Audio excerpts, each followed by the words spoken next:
Well, we're going to try to do a drivetrain upgrade on the Cannondale Quick Neo Sl2 e-bike. This is a gravel bike I bought in 2020, right after COVID started, and it's actually a really good e-bike. It's not too heavy. It weighs about 33 pounds.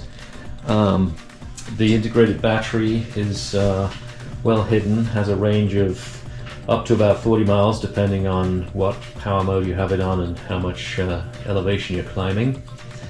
And the components on it not bad, but probably could use a bit of upgrading. The brakes are hydraulic discs, but you know, not the best, especially on steep downhills.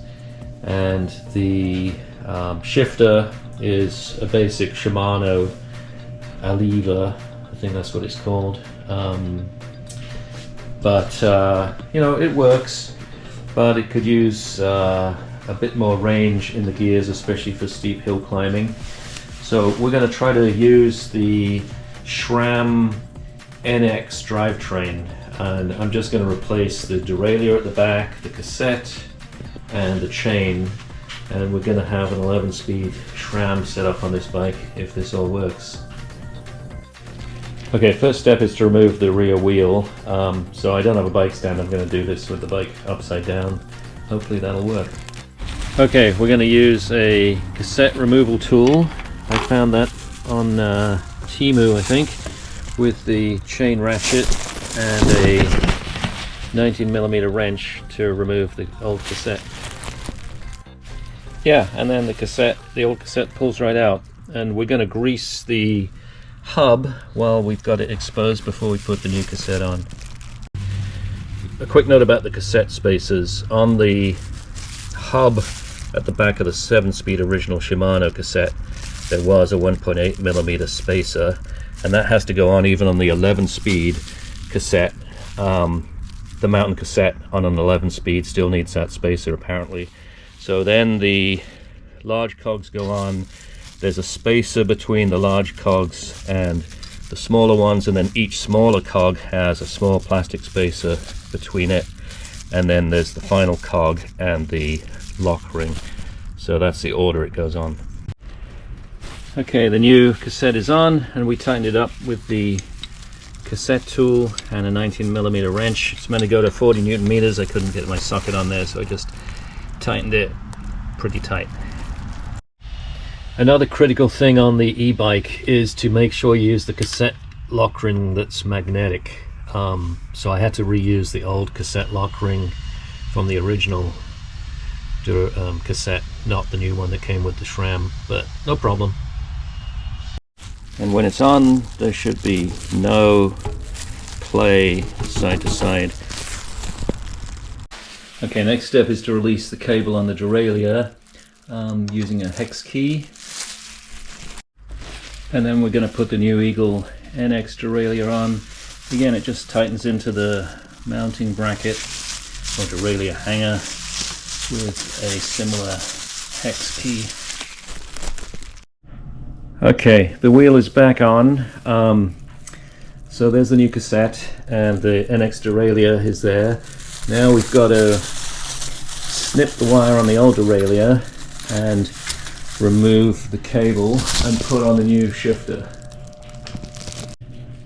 Okay, so we've got the SRAM NX e-mountain bike shifter, which is specific for e-bikes, and we're going to have to take off the handlebar grip and the brake lever, and then we can remove the shifter and pull the wire through and put the new wire back through the tube and the frame out to the new derailleur. And the last thing to do, which I'm waiting for the tool for, is to remove the chain and then put on the new SRAM Eagle NX chain, which should be compatible with the existing front gear ring. Yeah, we just use the Allen wrench to mount the bracket into the body of the shifter, and then it should just slide onto the handlebar here. something like that. Is to move the old chain, and that way you can unthread the derailleur and get rid of that. So the trick is to find the master link, and the link has a little M on it for master. It's kind of difficult to spot as you're looking at the chain, but then you use the pliers, the chain pliers, to squeeze that link together, which pops out the retaining rivet, and chain comes off, and you take it out, and then the next step will be to thread on the new SRAM NX chain. Now we're going to use the locking pin to lock the derailleur in the down position, so you just shift it down and press the pin to lock it there, and the chain goes, the new chain goes through the drop bar to the right of the first cog in the derailleur, and then through the cage and down through the bottom cog of the derailleur. And then in the packet is a master link, so we want to make sure the chain is the right length.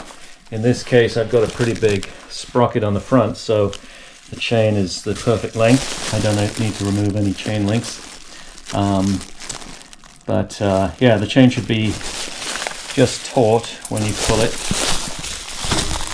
like that. So the derailleur is kind of coming down to the vertical position, and then we're going to join it together using the link pliers and the master link. Well, the final step is to cut the end of the cable here and put the crimp on it to stop it fraying. So I haven't got one of those, so I've got to do that later. And then adjust the derailleur. There's plenty of videos on YouTube showing you how to do the derailleur adjustment, but this screw, the kind of main screw there, I found has to be pretty much all the way in for you to align the derailleur cage with the smallest cog, and make sure you don't have too much tension on the cable when you do that. And then the smaller adjustment screws, the lower limit on this side and the upper limit on that side, will allow you to set the range so it goes from the biggest cog to the smallest one properly. And yeah, then everything should be done.